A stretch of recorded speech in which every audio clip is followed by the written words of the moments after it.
SPM Tamil இலக்கிய பணிமனை பட்டறை 2025 என்ற தலைப்பில் நடைபெற்ற பணிமனை பட்டறை 25 அக்டோபர் 2025 சனிக்கிழமையன்று காலை 8:30 மணி முதல் பிற்பகல் 2:30 மணி வரை நடைபெற்றது. இப்பணிமனை பட்டறை பினாங்கு கல்வித்துறை மற்றும் அனைத்து மாவட்ட கல்வி அலுவலகங்களின் ஒத்துழைப்புடன் பினாங்கு இந்தி இயக்கம் PHA இணைந்து வெற்றிகரமாக நடத்தப்பட்டது.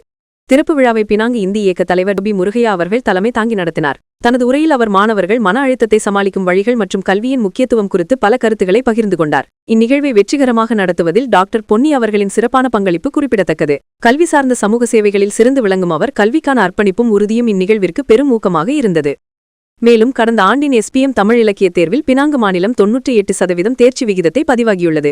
இந்த ஆண்டில் கல்வித்துறை மற்றும் பினாங்கு இந்தி இயக்கம் இணைந்து 100% தேர்ச்சி இலக்கை அடைவதற்காக ஆசிரியர்கள், மாணவர்கள் மற்றும் இயக்கம் ஒருங்கிணைந்து செயல்படுவதாக தெரிவித்தார். தொடர்ந்து பினாங்கு கல்வித்துறையின் தமிழ்மொழி பிரிவின் துணை இயக்குநர் திரு லோகநாதன் அவர்கள் கலந்து கொண்ட மாணவர்கள் மற்றும் ஆசிரியர்களைப் பற்றி உரையாற்றினார். தனது உரையில் அவர் இந்நிகழ்ச்சியில் கலந்து கொண்ட மாவட்ட கல்வி அதிகாரிகள், ஆசிரியர்கள் மற்றும் மாணவர்களுக்கு இதயபூர்வமான நன்றியை தெரிவித்தார். மேலும் தமிழ் கல்வி வளர்ச்சிக்காக தொடர்ந்து வழங்கி வரும் பினாங்கி இந்தி இயக்கத்தின் ஆதரவுக்கும் பங்களிப்பிற்கும் அவர் ஆழ்ந்த நன்றியை தெரிவித்தார். மொத்தம் 22 பள்ளிகளிலிருந்து 125ஆம் வகுப்பு மாணவர்கள் இந்த பணிமனை பட்டறையில் கலந்து கொண்டனர்.